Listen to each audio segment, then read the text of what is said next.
अबूरी budget पर पहला रद्द-ए-अमल क्या है आपका?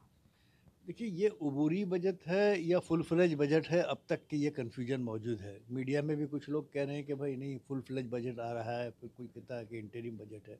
बहरहाल, जिस तरह से इन्होंने घोषणाएं की हैं तमाम, हम ये दे देंगे, वो दे देंगे, किसानों को ये देंगे, गरीबों को ये देंगे, मिडिल क्लास को ये दें, इस तरह की जो लंबी चौड़ी भाषाएं घोषणाएं की गई हैं, मुझे लगता है ये सारा एक तरह का एक चुनावी बजट है पूरी तरह से।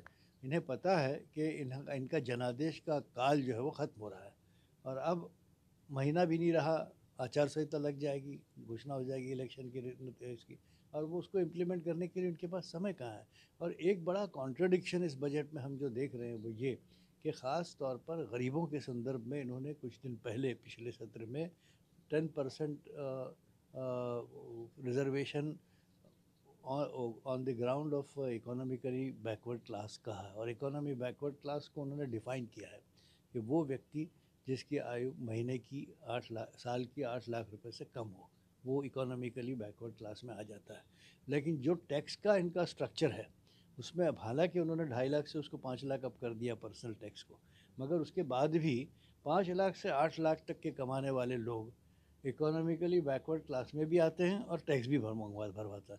तो ये आपने दुनिया में कहीं नहीं सुना होगा किसी सरकार से कि वो एक हाथ से तो टैक्स वसूल करती है, दूसरे हाथ से रियायत देने की बात करती है। आप काफ़ी तजुर्बाकार हैं, आपने कभी इस तरह देखा है कि इंटरिम बजट पेश करते हुए इतने नारे नहीं, लगे देखिए, हों? फुल ड्रेस बजट जब होता है तो उसमें तो सरकार अपनी उपलब्धियों को बढ़ा चढ़ा के पेश करता है और उसके बाद आगे की बात करता है।